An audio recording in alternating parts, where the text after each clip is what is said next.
Alright, Jaron Adsit here for eComp1. We're going to do a rhetorical analysis on this music video. While this video was supposed to be 5 minutes or longer, these days it is hard to find video, like music videos anyway, that are actually 5 minutes in length. This one here, 4 minutes and 26 seconds. I thought it came close, and so we're going to use it.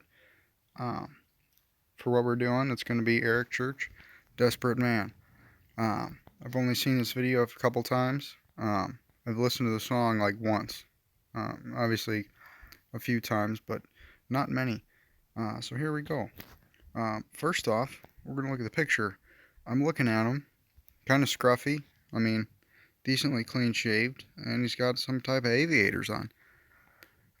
What that means about him at this point in the video, I'm not sure. He seems to have some type of angry face on him, as if something is about to happen or something along those lines, where he's frustrated or something else just isn't working out to his liking.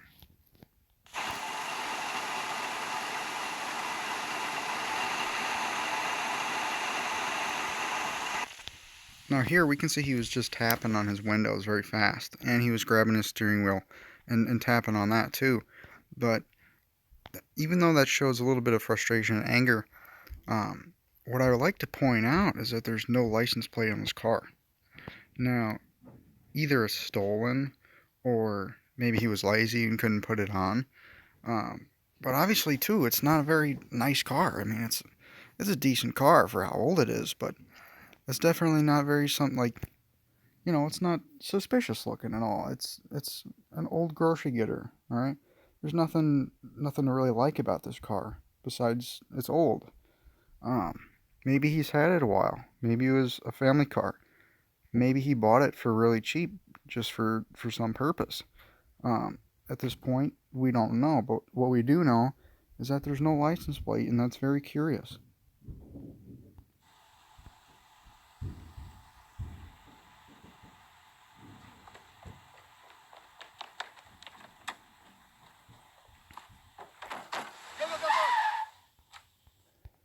Alright, at this point, we can definitely see something's going on.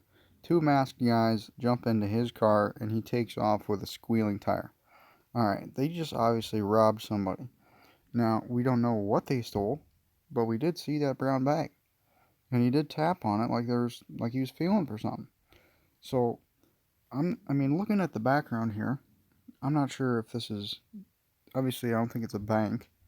Um, Maybe it's a house, uh, a commercial building, something. We're not sure. Uh, Hopefully we'll find out. But something important did just go down, and that's probably why he was irritated, and that's probably why there's no license plate on the car.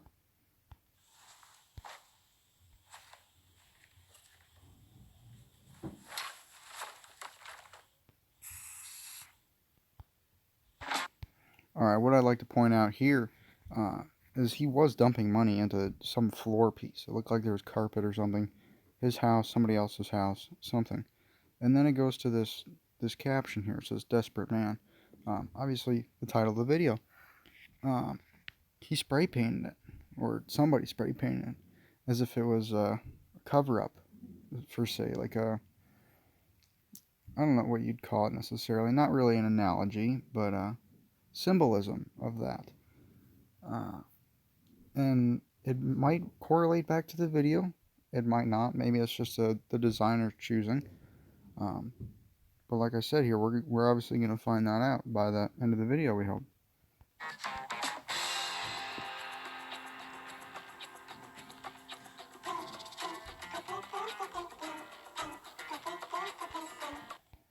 Alright, so we're looking at these. Obviously, beforehand, some just got stolen. I don't think it's these tapes. Alright, I don't know what's going on really. Neither do you, as a viewer. But why is he putting these tapes into what looks to be a guitar case? The only reason I think you would do that is if you're trying to hide some on the tapes. Maybe there's secret footage. Maybe he's working for the CIA or the FBI or something. Um, there's a whole boatload of different reasons you could put stuff on a tape. Um, versus having it electronically stored. Um, I mean, if you let's say you're trying to hide something on a USB, well, you can give it to anybody and they can plug it in and view it. But if you have something on a tape, well, a very select few amount of people are actually going to be able to view and access that information. So therefore, it leads me to the conclusion that these are potentially very important documents or something like that that could be stored on here, and he wants to transport them.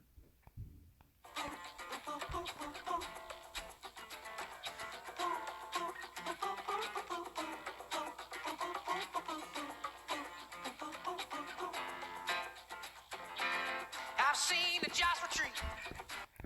Alright, here we could just see him putting that guitar case into some random guy's car. We don't know what they're saying. Guy in the car hands him like a fat stack of money. Now, we don't know what's on them tapes, obviously, still. Important documents, that's such, we went over that. But, there's always that but. You never know what it actually could be.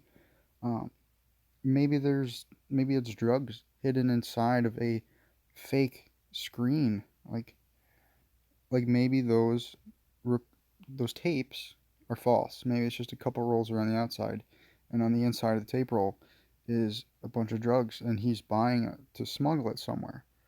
And looking here, he's using a payphone. I suspect this is the main character before we go any farther here. But if you're going to use a payphone, you don't want it to get tracked. Uh, Obviously, he doesn't want to get tracked. Um, Otherwise, he wouldn't care. He would use his regular phone. He's going to the point of disregarding a flip phone, the disposable ones. You pay for it, a prepaid. I mean, the ones that the drug dealers use. You just snap them in half and you throw them away and you're done. He doesn't want to do that, so he's actually using a payphone here, and hopefully we find out why. Got down on my knees through the Virgin Mother of Prayer. Walk last barefooted, stroll across the devil's hot cold. I've tried everything, I swear. All right, in that last clip there, for some reason, he's in his house. Looks like he's got a family, good house, good family. Obviously, he's making some type of good money. Um, Maybe his family doesn't know what's going on. Maybe that's why it's correlating to desperate man. Maybe he couldn't find a job. He's desperate to make money. He's doing some illegal activities to support his own family. Um, kind of like the Breaking Bad, where the wife didn't know until very later on, but they were still supporting each other. Looking back at that phone, maybe it was his house phone. We don't know. But hey, what can I say? I'm a desperate man. I said, hey. All right, so that cleared it up a little bit there. So on that payphone, it was that guy from the truck. He was calling our main character here, Eric Church, whatever person he wants to portray, or something along those lines. Um, you could see that Eric Church was around the corner talking quietly into the phone so his wife and family couldn't see. His wife had that weird look on her face like she didn't know what was going on. So it's become apparent that he's trying to hide whatever it is he's doing from them. Maybe he doesn't want to scare them, shock them, or get caught. Maybe he knows his wife would turn him in um, to better his own life or something along those lines. What can I say? I'm just a desperate man.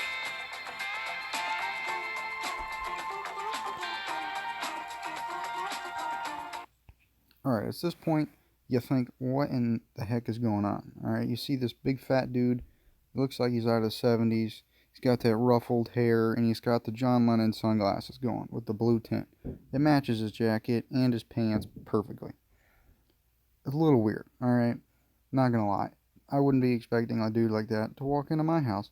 And by the look at his face on the screen right now, I don't think Eric Church does either. So he's definitely not expecting that. And if he is, it's a surprise that his daughter's there as well, or what I presume is his daughter or some family member. Um, potentially do a business deal here, or talk about something, or hand money over. There's a lot of different things that could go on right now, um, but we're gonna have to find out here. Just very odd that this man in the blue suit, I'm gonna call him Blue Man. Blue Man just walks in. It didn't show a clip of him knocking, or of him calling, or texting, or anything along those lines. What we see is Blue Man. He walks into their kitchen.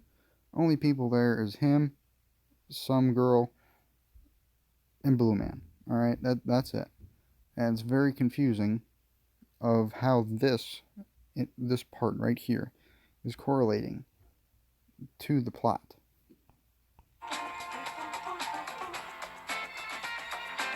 Fortune teller told me, no more last chances. You got no future at all. Oh, but I All right, right then and there, we could definitely see why that Blue Man was there. All right, he was there to give Eric money, and he was also there to pick up whatever he had in store.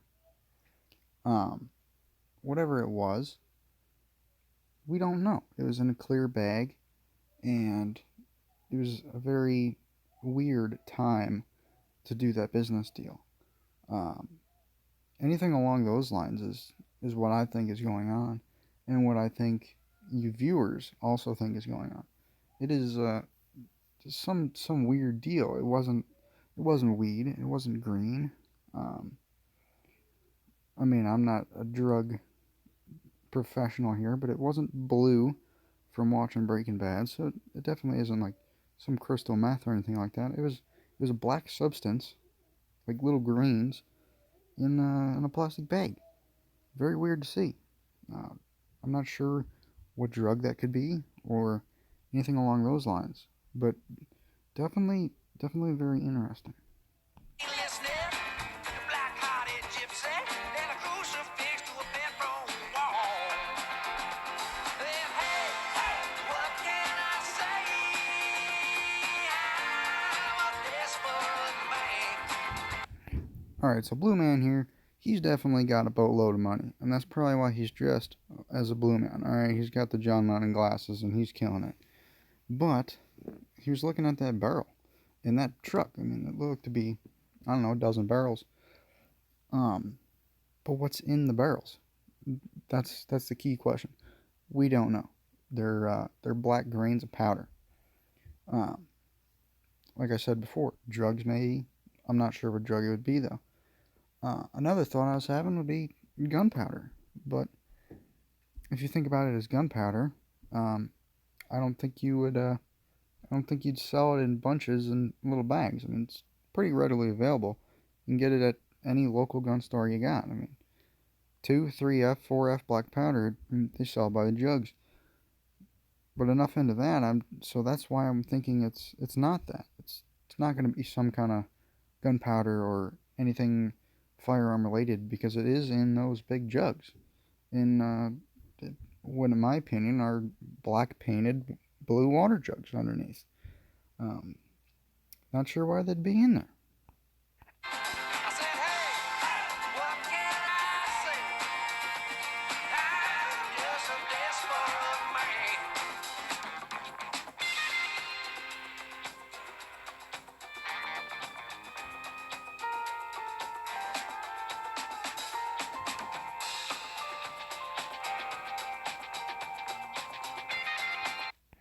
Alright, so here quite a bit went on.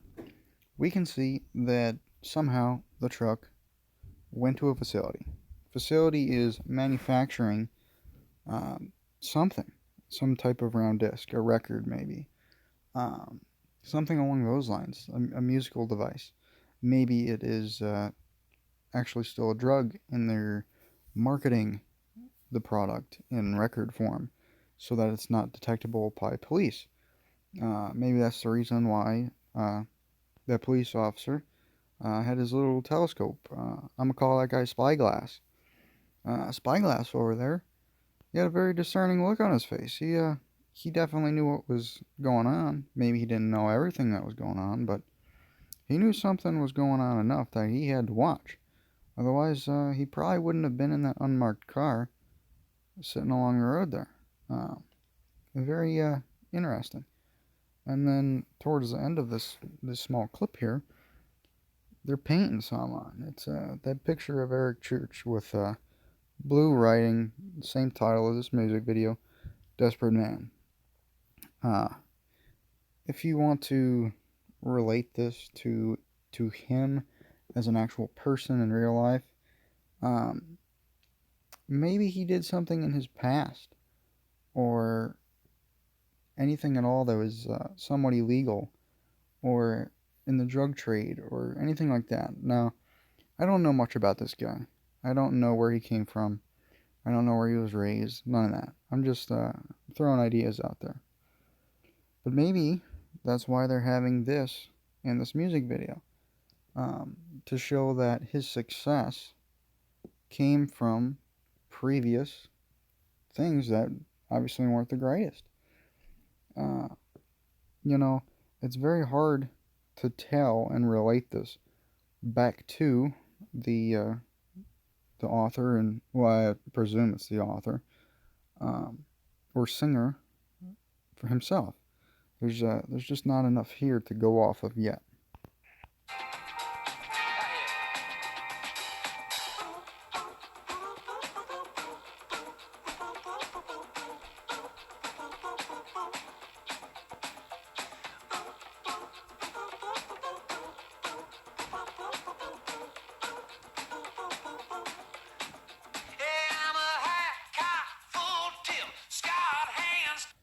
All right, right there, he was tossing money to his wife or his lover or whatever you want to call it. Maybe it's a family member. All right, family member. Now, it looked like she was very sad and confused. And they were packing all her stuff too. I mean, it looked like he was in a hurry. And for him, well, I presume it's him. He's throwing his stuff in the back of an airplane. Now, I don't know about you guys, but throwing your stuff in the back of an airplane and giving a big wad of cash to your wife probably means bad things. Maybe he's wanted in the country. Maybe he's a top hit list on the FBI. Something like that. I mean, obviously, if he made enough money, you can do whatever you want if you got the right amount of money. He could have bought his own jet, or paid. He could have paid some random stranger with their jet to fly him across the country or out of the country, so he doesn't need a passport. There's nothing to be tracked. Anything along those lines. And he probably loves his family. He knows he probably won't see them again for at least a while until things start to die down where people aren't looking for him. So he wants to take care of them. He hands them a fat wad of cash. Because obviously, if he's not with them and he's not working to pay their bills, well, at least that mother has something to work off of.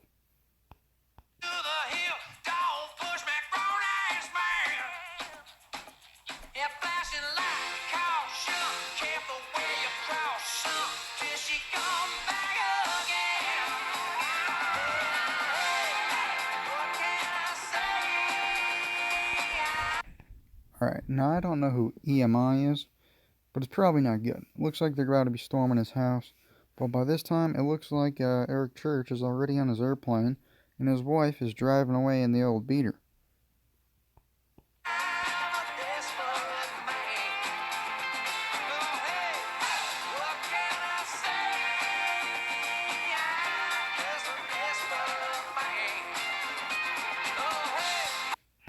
Alright, well, we could see that they're throwing all of that paraphernalia, I guess, right out of the plane. Maybe take that as symbolism for Eric Church distributing his music to the world. Uh, Maybe he started in one place in that community, and after that, it took everybody by seas. It went over. He tossed his music out there. People liked it, others didn't. Um, you can relate to the author in that sense by him tossing his ideas out. I mean, literally, he tossed them out of that airplane. Now here we're seeing EMI guy starts storming the place with his gun. So obviously he's wanted. Otherwise, they probably would have knocked on your door very nicely and said, "We're looking for Eric Church." But no, that's not the thing. They just busted down his door here, and they're running around with a gun. So I presume that he is wanted. I said, hey, oh, what can I say? I'm a desperate man. Oh, I said, I'm just a desperate man.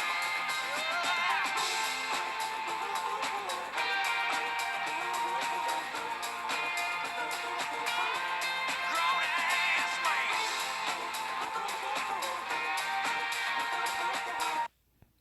All right. Well, we can see here he's delivering something, or somebody is delivering something. Maybe it's not the airplane guy. Maybe it's not Eric Church. Somebody is delivering this music door to door.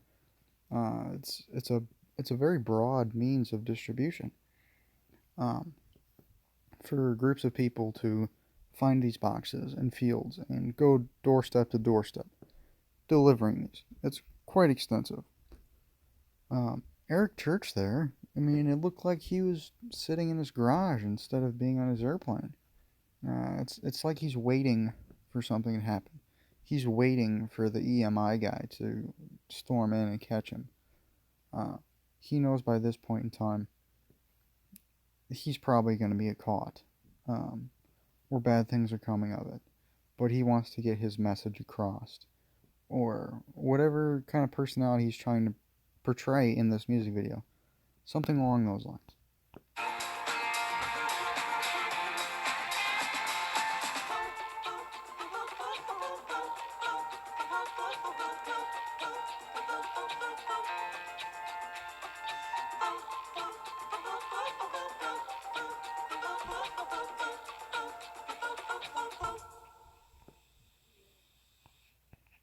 Alright, we can see here he's just sitting in this, like, some type of building. Very fluorescent light. You wouldn't have that unless it's in a industrial building or a garage, potentially. Kind of looks like that little, not per se a lab, but creating center, I guess, of whatever he was making or producing. I mean, obviously nobody's there anymore. You can count 3 of those containers in the background. Um, Maybe a few more too. There's 2 behind him, 2 on the right, and 1 to his left. And I think there's even 1 more if you look to the left of the pillar, but I'm not sure on that one. So he's still got inventory. He still hasn't gotten rid of it all. Who knows what's in the boxes? They're just cardboard boxes. But he's sitting there. He's just waiting. He's sitting on a bar stool. You wouldn't sit on a bar stool for hours. He probably thinks somebody's coming pretty soon, or he's just contemplating life. We don't know. Well, it looks like that's it for the rest of this video. There's many different approaches you can look at to what you want to believe or think or perceive as what happened in this video. Um, you could think maybe it relates to his past. Maybe it relates to how he distributes his music, or some part of him that came to him in this video. There's a lot of different things you could look at. Uh, there wasn't a clear answer at this end of the end of the video here, but we do know it was a very interesting video, and there's a lot of things to look at, a lot more than meets the eye. If you were to watch this video, just straight 4-minute video all the way through, you might not actually realized all that unless you slow down, you stop, and you take a look at what's actually going on. So thank you for listening. My name is Jaron Adsit, and this was for English Comp 1, Rhetorical Analysis.